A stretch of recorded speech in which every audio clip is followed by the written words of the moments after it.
मित्रांनो, शालिनी भक्तिसागरमध्ये तुमचे मनपूर्वक स्वागत आहे।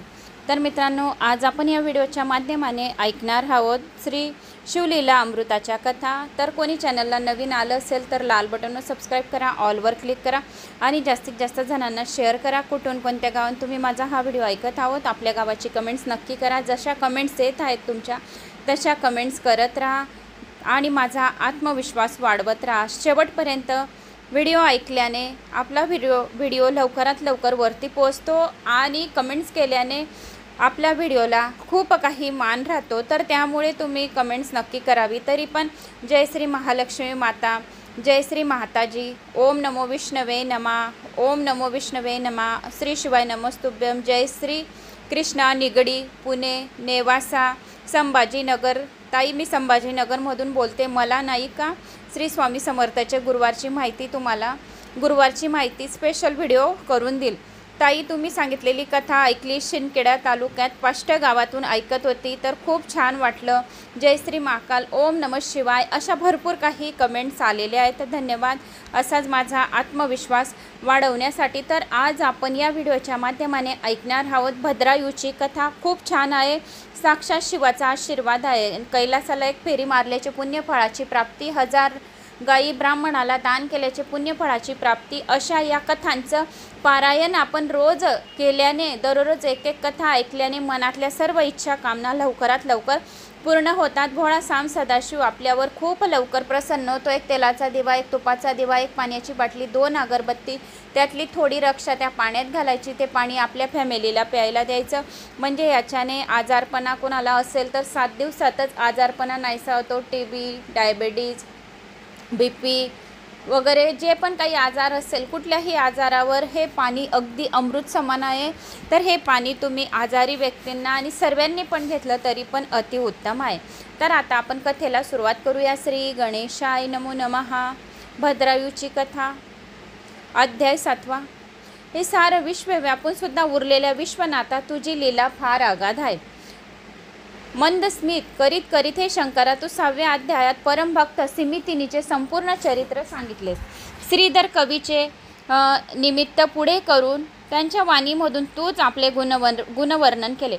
व्यासरूपाने अवतीर्ण होऊन सुतास मृत स्वरूप दिलेस आणि आपल्या भक्तांचे पाप हरण करणाऱ्या कथा तू त्यांच्या मुखाने तूच सांगितल्या। आता एक कथा ऐकावी तर असे सुतांनी सांगितले। फार फार पूर्वीच्या काळी विदर्भ देशात वेदमित्र नावाचा एक विद्वान ब्राह्मण राहत होता। त्याचा एक परम मित्राचे नाव होते सारस्वत। दोघंही वेदशास्त्रात अतिशय निपुण होते, बुद्धीने खूप तेजस्वी होते। दोघांना एक एक सुपुत्र होता। वेदमित्राच्या पुत्राचे नाव होते सुमेधा आणि सारस्वताच्या पुत्राचे नाव होते सोमवंत। दोघांच्या वडिलांमध्ये असलेल्या मैत्रीप्रमाणे या दोन्ही मुलांची अगदी दाट मैत्री होती। रोज दोघंही बरोबर विद्या अभ्यास करीत होते। अशा तऱ्हेने 16 वर्ष गेली। सुमेधा आणि सोमवंतांची विद्या पूर्ण झाली होती। दोघांनी दशग्रंथाचा अभ्यास चांगल्या प्रकारे केला होता। सारीच्या सारी पुराणे त्यांनी मदोगत केली होती। संहिता, पदक्रम, अरण, ब्राह्मण, छंद, निगण, ज्योतिष, कल्प, व्याकरण वगैरे सर्व विषयात दोघांनी उत्तम प्रकारे प्रावीण्य मिळवले होते। एके दिवशी वेदमित्र आणि सारस्वत दोघांनीही आपल्या मुलांना सांगितले, मुलांनो, तुमचा विद्या अभ्यासात आता पूर्ण झाला आहे, तेव्हा आता तुम्ही आपल्या राजाला जाऊन समक्ष भेटा आणि आपल्या अंगाच्या गुणांनी त्यांची कृपा प्राप्त करून घ्या। आपल्या विद्येच्या जोरावर खूप संपत्ती मिळवा, मग एखादी चांगली सुयोग वधू पाहून तुमचा विवाह करू। आपल्या वडिलांची आज्ञाप्रमाणे मानून सुमेधा आणि सोमवंत दोघंही राजाच्या नगरीत जाऊन राजाला भेटले। आपले विद्या भांडार दोघांनी राजापुढे मोकळे केले। दोघांची विद्वत्ता पाहून राजाला खूप आनंद झाला। त्या दोघांकडे बघत राजा त्याला पुन्हा म्हणाला, मुलांनो, मी तुम्हाला सांगतो ती गोष्ट ऐकाल तर मी तुम्हाला खूप खूप द्रव्य देईन। राजन आज्ञा करावी। दोघे मित्र अतिशय आनंदाने आदराने म्हणाले। तेव्हा राजा म्हणाला, नैषद्य नगरीला राजा चित्रगंध राजा राज्य करीत आहे। त्याच्या अतिशय सुंदर, चतुर व शिवभक्त अशा पत्नीचे सिमितिनीची कीर्ती सर्व जगात पसरली आहे। ती शंकराचे व्रत म्हणून नेहमी दाम्पत्याची पूजा मनोभावे करीत असे। तुमच्यापैकी एकीने स्त्रीवेश घ्यावा आणि नैषद्य नगरीला दाम्पत्य म्हणून जावे। सिमितिनीने तुमची पूजा करून तुम्हाला खूप द्रव्य देईल। ते द्रव्य घेऊन तुम्ही तेथून पुन्हा माझ्याकडे यावे। तुम्ही मागाल तेवढे द्रव्य देईन। आपल्या माता, पिता, गुरु आणि राजा यांची आज्ञा मोडू नये असे शास्त्रात सांगितले आहे। राजाचे हे भाषण ऐकून दोघे कुमार एकदम म्हणाले, छे छे राजन, आपण आम्हाला अशी नित्य गोष्ट करायला कदापि सांगू नका. एखाद्या पुरुषाने स्त्रीचा वेश धारण केला असे लक्षात येताच सचेल स्नान करावे लागते. आपल्या शास्त्रात सांगितलेले आहे की दृश्य पाहणाऱ्याचा लगोलग अधपात होतो, पण जो पुरुष हा वेध घेतो तो जन्मजन्मी स्त्री म्हणून जन्माला येतो. म्हणून असले अनुचित कर्म करायला आम्हाला लावू नका. असे नित्य कृत्य धन मिळवण्यापेक्षा आम्ही सत्कृत्याने सन्मार्गाने वाढेल तेवढे धन मिळू असा आम्हाला पक्का विश्वास आहे. आमच्या दारातील विद्ये कामधेनू सोडून आम्ही असे नित्य कर्म कधीही करणार नाही. खरोखर मात्या पित्यांहून विद्या अतिशय श्रेष्ठ आहे. संकटात अडचणीत प्रवासात ती मदत करते. विद्येमुळे मोठमोठे राजे लोकही विद्या अवतार अतिशय नम्र होतात. ज्याला विद्या नाही तो पुरुष म्हणजे कोरडे पाषाण आहे, शेपूट नसलेला पशु आहे, जिवंत असून मेलेला आहे. याने या पृथ्वीवर जन्म घेऊन आईला उगाचच त्रास दिला, त्याचे तोंडही कधी पाहू नये असे आपल्या शास्त्रात सांगितले. दोन्ही कुमारांनी अनेक तऱ्हेने राजाला समजवण्याचा खूप प्रयत्न केला, परंतु राजहट्टापुढे त्याचे काहीही उपाय चालले नाही. मग राजाने अतिशय सुंदर नवीन केलेले वस्त्र आणि अलंकार मागवले आणि सारवस पुत्र सोमवंताला स्त्रीवेश दिला. राजाप्रमाणे हे दाम्पत्य सोमवारी संध्याकाळी सिमितिनीच्या शंकराच्या व्रताच्या पूजेच्या वेळेला निषिद्ध नगरीला आले. रंभा उर्वशीपेक्षा सुंदर असणाऱ्या सिमितिनीने सर्व स्त्रिया श्रेष्ठ अशी कीर्ती संपन्न सर्वत्र मिरवली होती. रेणुका, जानकी किंवा कृष्ण भगिनी द्रौपदी सारखी ती सुद्धा अतिशय महान पतिव्रता होते. हे दाम्पत्य जेव्हा तिच्या समोर येऊन उभे राहिले त्याबरोबर सिमितीने मनात हसले.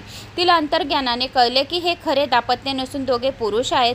म्हणून तिने शंकराची नेहमीप्रमाणे अतिशय मनोभावे प्रार्थना केली आणि शंकर पार्वती म्हणून त्या दोघांची पूजा केली. त्यांना भोजन दिल्याने संतुष्ट केले, वस्त्र आणि अलंकारही दिले आणि आपण काही आणले नाही अशा भावनेने शेवटी नमस्कार करून त्यांना निरोप दिला.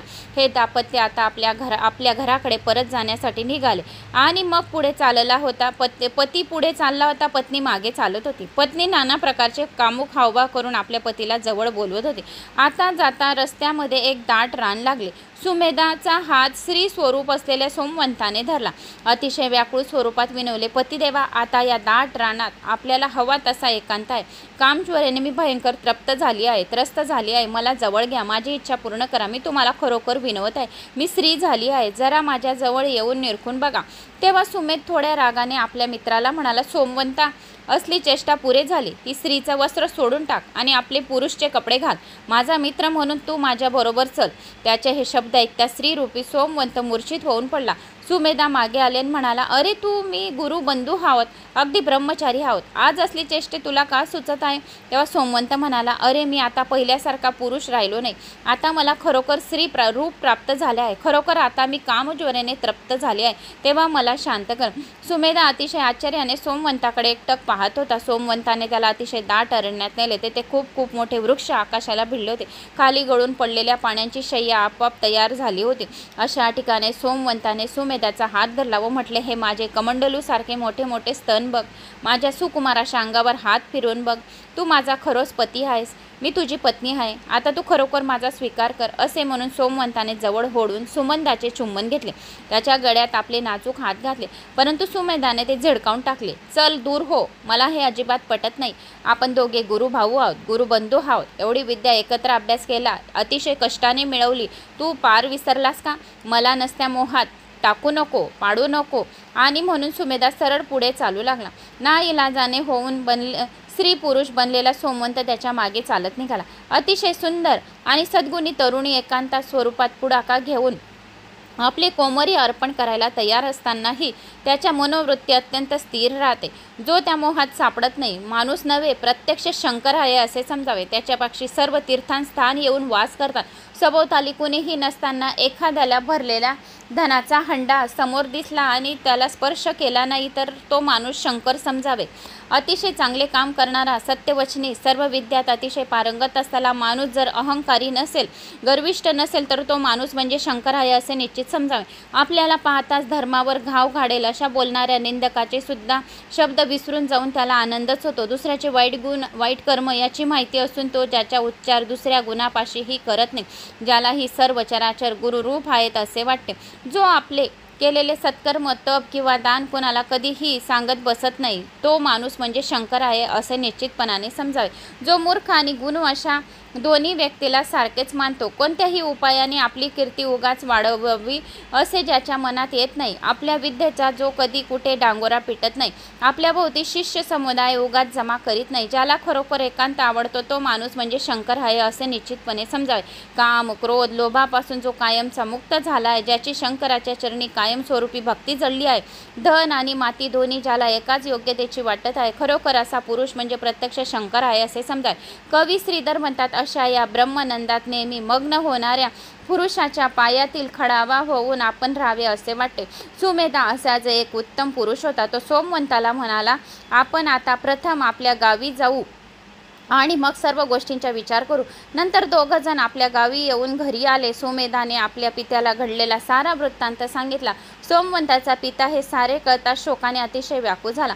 त्याचा एकुलता एक लाडका पुत्र आता स्त्री झाला, त्याला त्याच्या घराण्याचा कुळाचा आता निर्वंश झाला होता. मोठमोठ्याने रडत शोक करीत सार्वस्त ब्राह्मण आपल्या राजाजवळ आला व त्याला म्हणाला, हे दुष्ट राजा, हे तू काय केलेस? माझी म्हाताऱ्याची आधाराची काठी, माझा एकुलता एक लाडका पुत्र, वेदशास्त्र संपन्न असणारा अतिशय सुचुरभूत ब्राह्मणाला त्याला एक स्त्री बनवलंस, माझा पार निर्वंश केला. तुला म्हणून तरी काय? सार्वस्त ब्राह्मणाच्या अशा तऱ्हेचे दुःखाचे शब्द ऐकून राजा विदर्भ खाली मान घालून पडाला. माझी खरोखरच मोठी चूक झाली. आम्ही त्यांना सोंग घ्यायला सांगितले, पण सोंग खरे ठरले. खरोखर शिवाची माया अद्भुत आहे. राजाने लगेच मोठमोठ्या ऋषींना आपल्या नगरीत आमंत्रण दिले आणि अनेक वेदशास्त्र संपन्न असे ब्राह्मण बोलावले. त्यांना नम्र विनंती केली, केवढाही खर्च कर, आपण मोठा यज्ञ करून आपल्या विद्वतेने तपाने या सोमवंताला त्याचे पुरुष तत्व परत प्राप्त करून द्या, तरच माझ्या या दग्ध मनाला आता शांती मिळेल. ब्राह्मण म्हणाले, राजन, ही त्या सामर्थ्यशाली अशा ईश्वराची करणी आहे. आमच्या हातून त्यात कदापिही बदल होणे शक्य नाही. मग राजाने स्वतःच देवीची आराधना सुरू केली. अतिशय कडक व्रत धरले, महायाग सुरू केले. अशा तऱ्हेने 7 दिवस राजाने कडक उपोषण केले. शेवटी देवी राजाला प्रसन्न झाली व म्हणाली, मी प्रसन्न आहे, तेव्हा आता तू तुझ्यासाठी वर माग. तेव्हा तो विदर्भ राजा हात जोडून नम्रपणे म्हणाला, देवी, या सोमवंत ब्राह्मणाला स्त्रीरूप प्राप्त झाले आहे, तरी तू याला रूपातून मुक्त कर, या रूपातून स्त्री रूपातून मुक्त कर, पहिल्यासारखा पुरुष कर. देवी म्हणाली, राजा, मला सुद्धा हे करता येणार नाही, कारण सिमितीने निस्सीम पवित्र आहे, शंकराची परमभक्त आहे. तिने आपल्या चरित्राने भक्तीने केलेला बदल मला पुन्हा बदलता येणार नाही. आता कुणाला सोमवंताला पुन्हा पुरुष स्वरूप देता येणार नाही. हा आता असे कर, या सोमवंतरूपी स्त्रीचे सुमेधाबरोबर खरोखर लग्न लावून दे. या सार्वस्त कुमाराला वेदशास्त्र संपन्न असा अतिशय उदार पुत्र होईल. एवढे बोलून देवी गुप्त झाली. राजाने लगेच सुमेधा आणि सोमवंताचे विवाह लावून दिला. धन्य ती सुमितीने, धन्य तिचे कर्तृत्व. प्रत्यक्ष पार्वतीला सुद्धा धन्य करावे लागले आणि पार्वतीला त्यात कोणताही अजिबात बदल करता आला नाही. तिचे चरित्र अतिशय अद्भुत आहे. तिचे चरित्र सिमितीनेचे चरित्राच्या कथा चोखोनी ऐकतो त्याला अखंड सौभाग्याची प्राप्ती होते, धनधान्याची प्राप्ती होते. अशा या सिमितीने स्त्री पुरुष गेलेला होता आणि स्त्री रूप झाला, याचे खूप सर्वांना नवल वाटले. नंतर व्यास मुनींनी दुसरी गोष्ट सांगायला सुरुवात केली. अवंती नगरात फार फार पूर्वी एक ब्राह्मण राहत होता. त्याचे नाव होते मदन. तो अतिशय कामी असा पुरुष होता. त्याच नगरात पिंगला नावाची एक अतिशय तरुण वेश्या राहत होती. तिच्याकडे हा ब्राह्मण नेहमी पडलेला होता. पिंगला वेश्य करता त्याने आपले जन्मदाता आई बाप सुद्धा सोडले होते. आपले ब्राह्मणाचे कर्तव्य सुद्धा पार पाडले होते. आपल्या धर्मपत्नीकडे तर त्याचे लक्षच नव्हते. तो ब्राह्मण दिवसेंदिवसच पिंगला वेश्येच्या दारात नुसता पडलेला राहत असे, दारू पीत असे, नेहमी भक्षण असा मांसाहार करीत असे आणि तो रात्रंदिवस वैश्विक सुखात बुडालेला होता. एखाद्या या सर्व जगाचा उद्धार करण्यासाठी पृथ्वी तलावर सर्वत्र करत असलेले ऋषभ नावाचे एक मोठे योगी पुरुष तेथे एक दिवस अकस्मात पिंगलेच्या घरी आले. तो शिवयोगी अचानक असा समोर गवतातच मदन ब्राह्मण आणि पिंगला वेश्या दोघेही आधारतेने एकदम त्याच्याकडे धावले. त्या योग्याचे त्यांनी विधिवत षोडोपचारे पूजन केले, उत्तम प्रकारचे अन्न तयार केले, योग्याला जेवायला घातले, अनेक वस्त्र त्याने अनेक दागिने दान केले. नंतर अतिशय मऊ शय्या तयार करून त्यावर शिवयोगाला निजवले आणि ते दोघं जण मिळून त्यांचे पाय चेपू लागले. एक दिवस राहून तो शिवयोगी निघून गेला. आपल्याला खरोखर प्रत्यक्ष शंकराचं दर्शन घेऊन गेले असे दोघांना मनातून वाटत होते.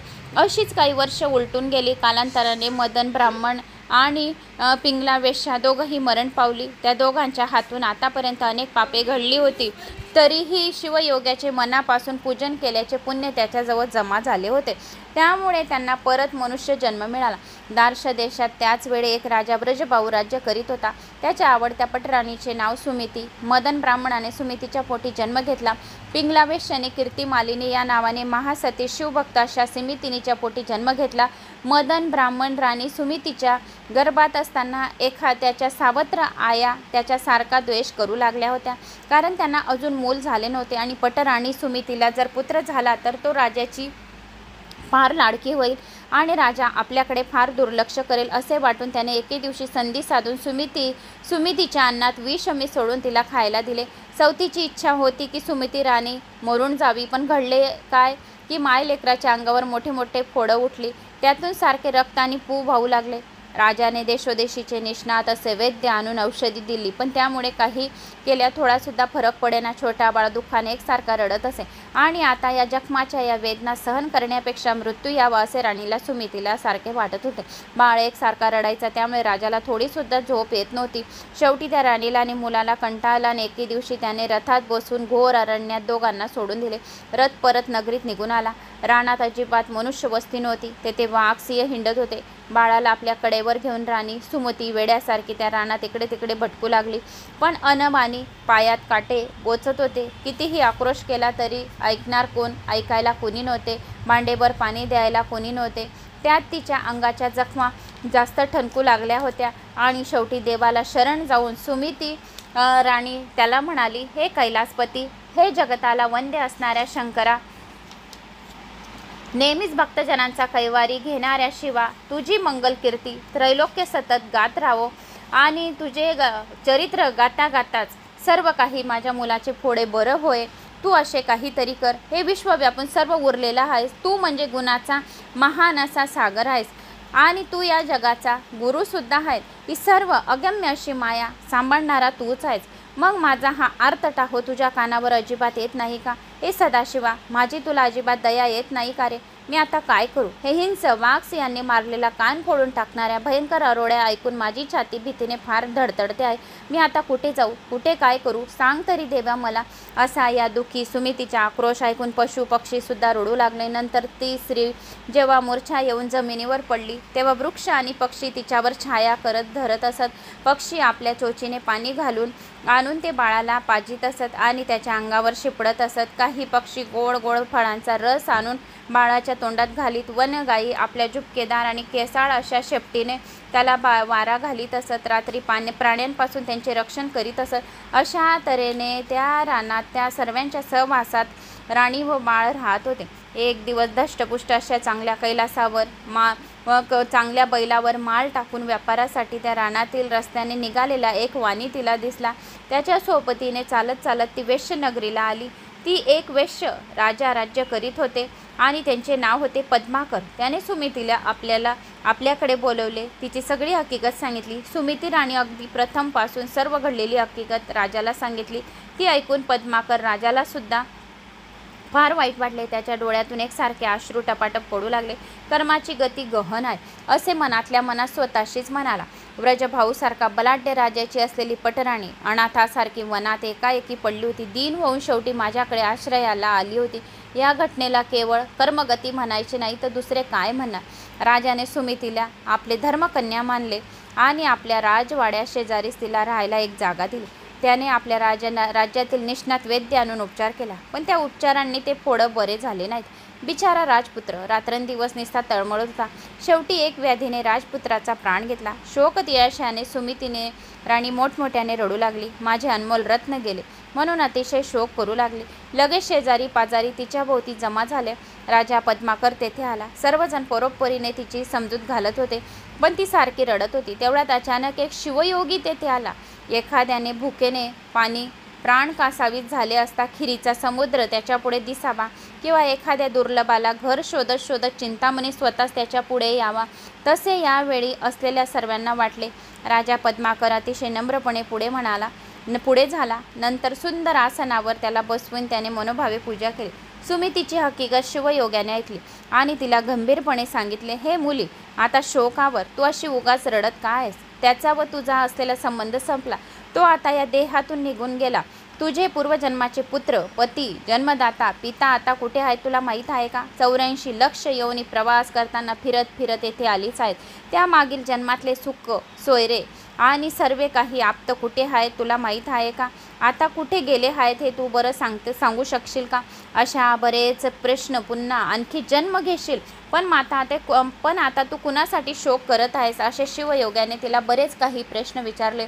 आपण ज्या योनीत जन्म घ्यावा त्या ठिकाणाचा कुळाचा अभिमान करून मनात धरून प्राणी उगाच नाचतात.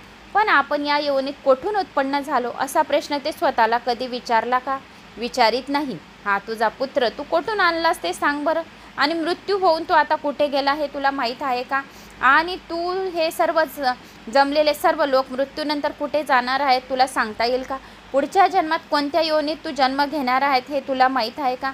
आत्मरूपी शिव हा एकच भक्त शाश्वत आहे आणि हे मानव शरीर अगदी क्षणभंगूर आहे. हे शरीर अगदी नाशवंत आहे. हे शरीर नष्ट झाले म्हणून तू शोक करत आहेत असे हे कारण बरोबर आहे का? तुझ्या मुलाचा प्राण गेला म्हणून तू रडत आहेत असे शिवयोग्याने तिला सांगितले. तू हे स्वतःच्या मनाला विचारून मग मला सांग. आत्मा अविनाशी आहे. तो कोणाचा भाऊ नाही, तो कोणाचा पुत्र नाही, तो कोणत्याही नात्यात बांधला नाही. ज्या शरीराकरता तू हे रडत आहे, हे शोक करत आहे, तुझ्या मुलगाचे प्राण गेले आहे, तू जो हा शोक करत आहे ते तर आता तुझ्या पुढे पडले आहे. पण शोक कशाचा करायचा? तळ्याचा, नदीचा किंवा सागराच्या जळात अनेक लाटा उसळतात, फुटतात, लगेच नष्ट पावतात. त्याचप्रमाणे हे आपले जीवन म्हणजे मृगंजळ आहे. हे सत्य कसे होईल? चित्रातल्या वृक्षाखाली छायेसाठी कोणी कधी बसला आहे का? चित्रातल्या अग्नीने कुणाचे घर जाळले आहेत का? चित्रातल्या दुधडीने भरून वाहणाऱ्या नदीत कोणी वाहून गेलं आहे का? विचार करून तुम्हाला सांग बरं. वंद्याश्रीच्या पुत्राने कधी द्रव्य आणून भीष्माची कन्या मारुतीला अर्पण केली का? गंधर्व नगरातले वराळ आणि प्रसंगी आणून कुणी असे लग्न कधी लावले आहे का? वाऱ्याचा अतिशय मंडप शिवून वायूचा मजबूत व मोठा दोर करून त्याने घट्ट बांधून दिशांच्या दिव्य भांड्यात आकाशाची अमाप फुले कोणी भरली आहेत का? कासवाच्या दुधाचे चांगले तूप करून त्या तुपात मृगंजळातले मासे आपल्या हातातील मशाली बुडवतात आणि ते आपल्या पायात चाळ बांधून नाचतात. ते नाच जन्मांत व्यक्ती मोठ्या आनंदाने पाहतात असे कुठे झाले आहे का? चित्रातले चोर चोरी करून कुंडले आणतात तितके सत्य आहे. तेवढाच हा प्रपंच म्हणजे माया आहे. म्हणजे हे दिसणारे सर्व खोटे आहे आणि मग जे मुळात खोटे आहे मग त्याचा शोक कशासाठी करायचा? आपले हे शरीर म्हणजे रोगाचे भांडार आहे. अनेक प्रकारच्या कुमटी कीटकांचे माहेरघर आहे. केशरूपी वृक्षाचे जंगल जेथे माजलेले आहे. आपले शरीर म्हणजे पापांचा संपूर्ण समुद्र आहे किंवा भ्रांतीचा आकाश आहे. मुंज, घाण, मांस, रक्त, मूत, घाण, मांस, रक्त आणि आपल्या शरीरातील अस्त्याची मोळी लिपलेला आहे. भोवताली कातडी लावून ठेवली आहे, मोड बांधली आहे. मातेचा विटाळ आणि पित्याचे रेत यापासून हे शरीर निर्माण झाले आहे. हे शरीर बुडाचे अपवित्र आहे, असत्य आहे. अपवित्र शरीर गोमूत्राने म्हणजे एका सामान्य पशुच्या मूत्राने संपूर्ण शुद्ध होते. वास्तव्याने जरी डोक्यावरील संपूर्ण केस कापले तरी शुद्ध कसे होणार? शंकराला जो प्राणी मनोभावे शरण जात नाही तो कायम असे जन्म मृत्यूच्या फेऱ्यामध्ये पडलेले राहतात. त्याने कधी मुक्ती मिळत नाही. जो शंकराच्या कथा ऐकतो, शंकराचे गुणगान करतो, ओम नमः शिवाय मंत्राचा जप करतो, त्रिपुंडी भस्म धारण करतो, गळ्यामध्ये रुद्राक्ष घालतो, बेलाच्या झाडाची पूजा करतो, शिवलिंगाचे रुद्र अभिषेक करतो, शिवकथांचे पुराणांच्या कथा ऐकतो, त्याला मोक्षाची प्राप्ती होते. शिव त्याला चरणापाशी जागा देतात. जो कोणी शंकराची कधी सेवा अर्चना करत नाही त्याला यमदूताचे तोंड पाहावे लागते. म्हणून या कथा जर आपण ऐकल्या तर आपल्याला यमदूताचे तोंड पाहावे लागत नाही. हे सुमिती, तुझे मागील जन्मातले पती कोठे आहेत ते स्मरण करून मला सांग बरं. हा सर्व मायेचा खेळ आहे. तेव्हा तू आता ताबडतोब सावध हो. आपले शरीर रूपी घर त्रिगुणाचे चांगले 5 वास आणलेले बांधलेले आहे. त्याला कोठून आणि केव्हा आणि अग्नी लागेल हे सांगता येत नाही. शरीर रूपी वस्त्र केव्हा जीर्ण होईल, फाटून कुंजून किंवा त्यांचे तुकडे तुकडे होतील, त्याचा ऋणांध आपल्यापासून किंवा संपेल हे कळत नाही. मृगंजळ किंवा मार लागलेल्या स्वप्नातले राजे जसे खोटे असतील तसे शरीरसुद्धा खोटे आहे. पण पृथ्वीवरील सर्व पापी लोक संपत्ती, धन, धान्य आणि पुत्र यासारख्या सामान्य नष्ट होणाऱ्या गोष्टीची इच्छा करत असत. खरे म्हणजे दूरपर्यंत वाहणाऱ्या गंगेमध्ये 2 लाकडं कधी एकत्र येतात का? थोडा वेळ एकत्र राहतात आणि पुन्हा वेगळे होऊन 2 दिशांनी निघून जातात. तसाच आपला हा संसार आहे. पृथ्वीवर जन्म घेतलेले स्त्री पुरुष थोड्या वेळाकरता एकमेकांच्या जवळ येतात, काही काळ एकत्र संसार करतात, संबंध तोडून जगातून निघून जातात. मोठ्या वृक्षावर कितीतरी पक्षी येतात, काही काळ असणाऱ्या तेथे बसतात, काही दुसऱ्या झाडावर उडून जातात. आपली झालेली मुलं म्हणजे ती तात्पर्य असलेले पक्षी आहेत. एखाद्या प्रवासी उन्हातून काम केल्यामुळे श्रमून आला, वृक्षाच्या छायेत विश्रांतीसाठी थोडा वेळ बसतो. ऊन संपले की त्या झाडातून उठून पुढे चालू लागतो. त्याचे भाऊ नातेवाईक त्या झाडाखाली क्षणभर आलेल्या पातस्थाप्रमाणे असतात. मायेच्या प्रपंचरूपी वृक्षावर जीव आणि शिव हे दोन पक्षी असेच बसलेले असतात. त्यापैकी शिव हा पक्षी नेहमी सावध चित्ताने बसलेला असतो. जीव पक्षी मात्र प्रपंच वृक्षावर लागलेली मोहून घेणारी विषयरूपी फळे आहेत आणि फळांच्या मोहामध्ये स्वतःला विसरून जातो आणि स्वतःच त्यावर जन्म मरण्याचे फेरे गुंफत राहतो. त्यापैकी एखाद्याचा पुण्यवान सद्गुरूला शरण जातो आणि शिवपक्षी होऊन शंकराची मनोभावे भक्ती करतो आणि या मायाच्या विषय सागरामधून तरुण जातो. या शिवयोग्यातून असे निरूपण ऐकल्यावर भारावलेली सुमिती मुलाच्या प्रेताजवळ उठली आणि तिने त्या शिवयोग्याचे पाय धरले आणि गैवरलेल्या आवाजात त्या शिवयोग्याला म्हणाली, तू म्हणजे साक्षात शंकर आहे.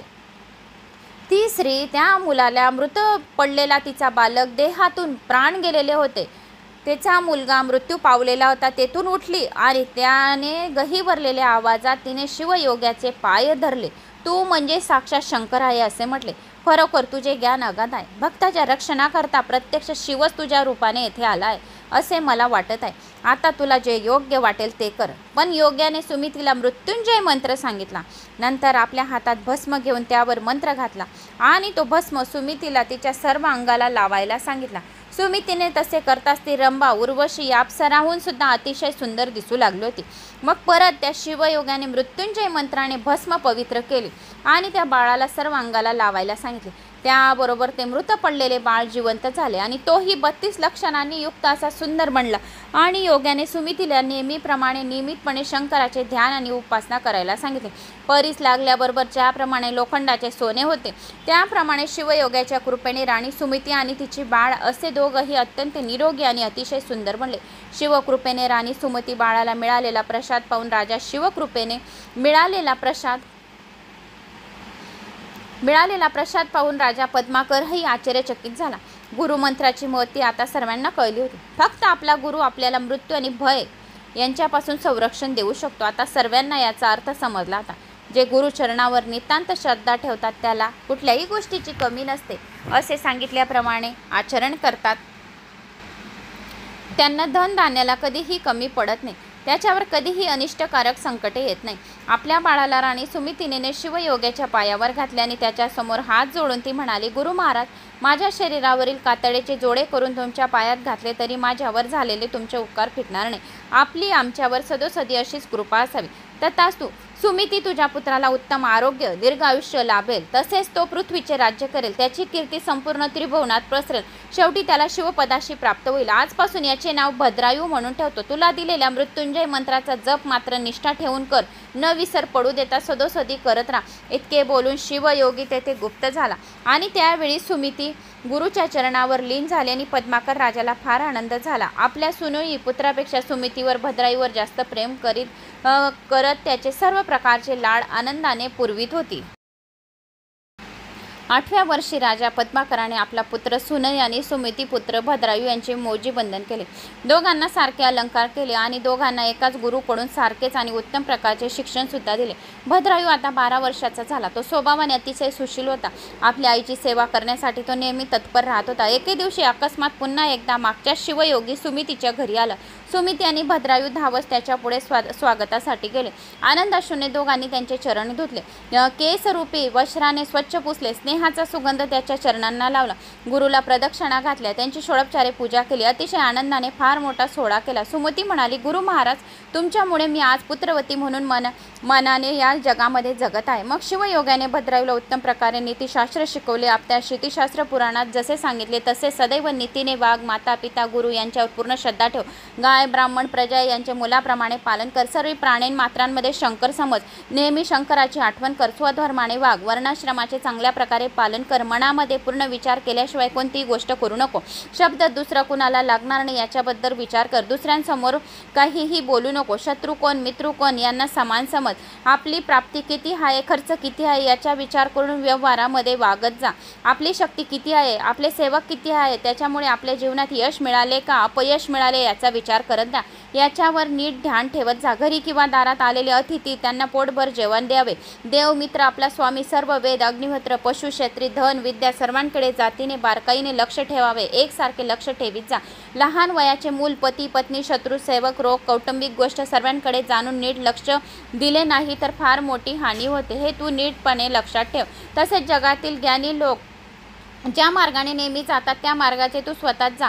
आपल्या आई वडील योगी पुरुषाची स्वतः कधीही निंदा करू नको. वैश्यदेव करण्याच्या वेळी जर एखाद्या अतिथी आपल्या दारात आला तर त्याची जात पात वगैरे काही विचारतात त्याला आनंदाने अन्नदान करावे. पोटभर जेवण द्यावे. शंकरासाठी म्हणून सर्वांना नेहमी अन्न वस्त्राचे दान करत राहा. दुसऱ्याला तू स्वतःहून कधी त्रास देऊ नको. गोब्राह्मणाची रक्षा करावी. दुसऱ्यांची निंदा नासलती वादविवाद करणे सोडून द्यावे.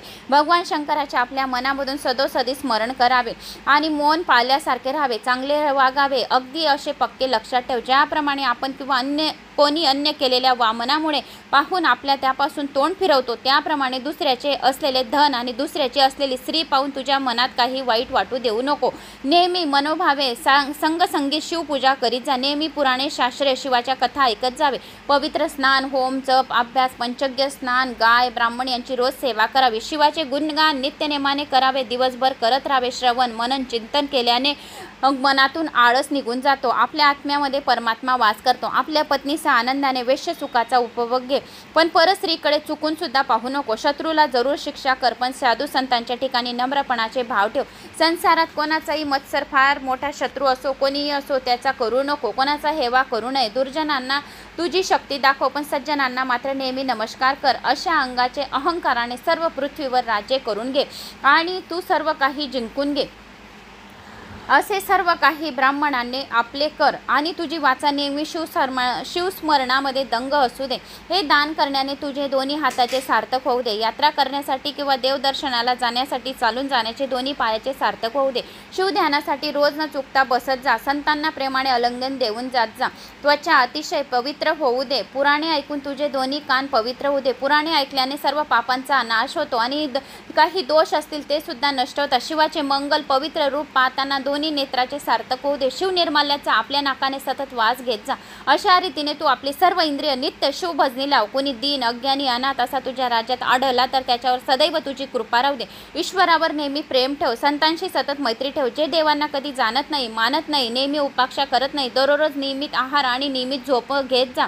शिकार करताना सुद्धा नेहमी नीतीचे पालन करत जा. विद्या मैत्री पुण्य स्मृती उत्साह धैर्य दान हे सर्व नेहमी वाढेल आणि तसेच आपली संपत्ती जगलेले आयुष्य आपला झालेला गृहकल संभोग खाल्लेले औषध सत्कर्म मंत्र दिलेले दान मान झालेला अपमान ही सर्व नेहमी आपल्या स्वतःच्या मनात ठेवत जा. अतिशय नास्तिक धूर्त चोर तसेच कर्म करणारे सतत मनोवृत्तीचे अतिशय कपटी असे लोक तू आपल्या दरबारात कधीही ठेवू नको. सतत दुसऱ्याची निंदा करणारे शिवभक्तांना त्रास देणारे कायम दारू पिणारे आपल्या गुरुला छळणारे कृतज्ञ धर्माला न मानणारे असे जो कोणी असतील तर त्यांचे दर्शन कधीही घेऊ नये. आपली पत्नी पैसा आणि पोटचा पुत्र यांच्या आसक्तीने कधी गुंतू नको. आपला संसार करून कमलपात्राप्रमाणे अलिप्त राहा. वडील बंधू छोटे बंधू नातेवाईक सासरे स्वतःची माणसे याबद्दल नेहमी आपल्या मनात साधारण प्रेम ठेवत जा. वाटेल तशी विषयाची मनात तू कधीही आसक्ती ठेवू नको. नेहमी रुद्राक्ष अंगावर घालत जा. त्याच्या माळा घालत जा आणि आपल्या डोक्यावर गडात दंडात सदैव बांधत जा. जरी प्राण गेला तरी शिवाची पूजा सोडू नको. असा समग्र उपदेश शिव कवच आपल्या अंगाभोवती कसे वेष्टून घ्यावे असे शिवयोग्याने संपूर्ण त्याला इतिहास संपूर्ण जीवनाचे सार भद्रायूला सांगितले. तसेच आपल्या सर्व अंगाला भस्म लावले. रणांगणात लढताना शत्रूची भीती पळते आणि मृत्यूपासून मृत्युंजय मंत्र आपले रक्षण करतो. मार्गामध्ये विघ्न आणणाऱ्याला काही विचार न करता वध करावा. सोमवार व्रत शिवरात्री व्रत प्रदोष व्रत यांचे विधियुक्त नेहमी आचरण करावे. शंकराचे आणि विष्णूचे कीर्तन जेथे कोठे चालू असते तेथे मनापासून ऐकावे. ग्रहणाच्या काळामध्ये भोजन करू नये. वेदीप्त वैद्युत संक्रमण महापर्व कुयोग श्राद्ध दिन अशा दिवशी वैश्विक सुख कधीही करू नये. सत्पात्री दान दिले म्हणजे आयुष्य वाढते, पण जर अपात्री दान केले तर मात्र दारिद्र्य येते. शास्त्रवंदन आणि तेव्हा तू ही नेहमी लक्षात ठेव. वेद, शास्त्र, पुराणे गुरुमुखाने किंवा ब्राह्मणाच्या मुखाने मनोभावे ऐकावे. या कोणी मनापासून तुम्हाला शिवकथा ऐकत आहे तर त्या मनापासून ऐकाव्या. दान दिल्याने देणाऱ्यास फार पुण्य मिळते. जो कथा तुम्हाला श्रवण करून देतो त्याला पण फार पुण्य मिळते. जो पूजेला पात्र नाही त्याची पूजा जर केली तो व्यक्तीचा अपमान होतो. त्यामुळे भयंकर अशा दुष्काळ, भय आणि मरण अशा आपली राज्यामधील जनतेवर ओढवतात. खोल डोहात उडी टाकणे, श्रेष्ठ पुरुषाबरोबर मनामध्ये वैर धरणे, बलवानाबरोबर स्पर्धा म्हणजे आपल्या अनर्थाला कारण आहे. आमंत्रण दिल्यासारखे असते. नुसती सुवर्ण कडी आणि सोन्यात मळवलेल्या खड्याच्या अंगठ्या घालून हात शोभत नाही तर केलेल्या दानाने हात शोभतात. आणि नुसती कुंडले घालून कान शोभत नाही तर नित्यनेमाने गुणगान श्रवण केल्याने आपले कान कुंडल घातलेले शोभतात. सतत ध्यानात असू दे. ज्याचे बोलणे अतिशय गोड आहे, ज्याची पत्नी दिसायला अतिशय सुंदर आहे, पतिव्रता आहे, जो अतिशय श्रीमंत आहे, अशा मनाने उदार आहे, ज्याचे जीवन धन्य हो किंवा नाही हे सत्य सांगण्याचे व्रत सदसदी घेतले असावे. विद्येसाठी सदोसद दान घेतले असावे. विपत्ती येईल त्यावेळी मनात धैर्य ठेवावे. वादविवादात बोलू नेहमी यशस्वी व्हावे. युद्धात अतुलनीय असा पराक्रम करावा. याचकांना कधीही रित्या हाताने विनमुख पाठवू नये. ब्राह्मण, मित्र, पुत्र यांच्यासह आनंदाने पोटभर जेवण करावे. उत्तम भोजन झाले असेल समजावे. कोठेही जाताना हत्ती घोड्याच्या लवाज्या रस्त्यावरून जात जावे. शिवलिंगाची पूजा होत नसेल तेथे स्वतःहून जाऊन त्या शिवलिंगाची पूजा करावी. शिवकथेचे श्रवण पठण करावे. अनाथ माणसाच्या प्रेताच्या दहनाविधई स्वतः होऊन करण्यासारखे मोठे पुण्य कुठेही नाही. जो अनाथ आहे त्याचा प्रेताचा दहनविधी करावा म्हणजे खूप मोठे पुण्य मिळते. नेहमी लक्षात ठेवावे. ब्राह्मणाचा द्वेष करण्यासारखे दुसरे पाप नाही हे खरे आहे. संतांचा सहवास नेहमी मनापासून आनंदाने लुटावा. उगाच कोणावर संताप करू नये. दुसऱ्याच्या सुखाने स्वतः हर्षभरीत व्हावे. चांगली गोष्ट ऐकण्यात नेहमी कान सोक्य मानावे. असे जो वागतो तो शंकराचा खरा भक्त आहे असे पक्केपणे लक्षात ठेवावे. ही सर्व पृथ्वीवरती चककणारी रत्ने फुकट आहे. या पृथ्वीवर फक्त 4 रत्ने सर्वात श्रेष्ठ आहे. आपण खातो ते अन्न, पितो ते पाणी आणि बोलत असलेली चांगली भाषा, औदर्य ही 4 रत्ने आहेत. कुणाचे कधी उणे काढू नये. श्रेष्ठांचे नेहमी आशीर्वाद घ्यावे. आपल्या मागील जन्माच्या पाप पुण्यामुळे भाग्य किंवा दुर्भाग्य या जन्मात आपल्या वाटेला येत आहे हे सधर्म सोडू नये. आणि पूर्वी आपला शत्रू असणारा जरी आपला मित्र राहिला तरी त्याच्यावर विश्वास ठेवू नये. आई ज्याप्रमाणे आपल्या पोटातील गर्भाला जपते त्याप्रमाणे अत्यंत काळजीपूर्वक प्रजेचे पालन करावे. आपला गुरु सदाशिव एकच आहे असे समजावे. संपत्तीचा, विद्येचा गर्व कधीही करू नये. माणसाची शोभा म्हणजे त्याचे प्राप्त झालेले स्वरूप असते. स्वरूपाचे अलंकार ज्याच्या ठायी असलेले सद्गुण असतात. गुणांचे अलंकार म्हणजे मिळालेले ज्ञान आहे. ज्ञानाचे भूषण म्हणजे कैलेली क्षमा, शांती आहे. कायमचे ध्यानात ठेव. कुल, शील, विद्या, पैसा, राज्य, जप, तप, तारुण्य या 8 गोष्टींनी स्वतःला कधीही थोडासुद्धा अहंकार येऊ देऊ नये. अशा प्रकारे शिवयोग्याने भद्रायूला उत्तम प्रकारे उपदेश केला. आणि शिवयोग्याने दिलेल्या उपदेशाप्रमाणे या जगात जो वागेल त्याला सर्व काही अनायास सर्व काही प्राप्त होईल. मनातल्या इच्छा पूर्ण होतील. या अध्यायात स्वतः प्रत्यक्ष कैलासनाथ वास्तव्य करीत आहे. या अध्यायाचे पारायण करणे, या अध्यायाच्या कथा श्रवण करणे म्हणजे शंकराला साक्षात प्रदक्षिणा घालण्याच्या पुण्यफळाची प्राप्ती आहे. अशी ही पारायणे नित्यनेमाने जो कोणी करतो तो यशस्वी निश्चितच होतो. ही कथा म्हणजे साक्षात हिमालयाला पर्वताला फेरी मारल्याचे पुण्य आहे. भक्ती ही त्याची कन्या महान शक्ती देवी पार्वती आहे. या पार्वतीचे पाणी ग्रहण करून शंकर येथे शूर स्वर गृहीत राहिलेले आहे. अशी ही कथा भद्रायूच्या होती तर ती तुम्हाला मी सांगितली. तर मला अशी आशा आहे की तुम्हाला ही कथा आवडली असेल. आवडल्यास लाईक, शेअर, सबस्क्राईब नक्की करावी. महामृत्युंजय मंत्राचा जप करावा. शिवकथांचे गुणगान करावे. म्हणजे सदाशिव हर साम सदाशिव भोळा, साम सदाशिव भोळा महादेव आपल्यासोबतच आहे असे निश्चित समजावे. व्हिडिओ आवडल्यास लाईक, शेअर, सबस्क्राईब नक्की करावे. आणि आपल्या व्हॉट्सअप ग्रुप, फेसबुकवर, इंस्टाग्रामवर शेअर करावे म्हणजे ते पुण्यसुद्धा आपल्याला मिळेल. कमेंट्स बॉक्समध्ये जय श्री महाकाल, हर हर महादेव, ओम नमः शिवाय काहीतरी माझा आत्मविश्वास वाढवण्यासाठी करावे. जय श्री महाकाल.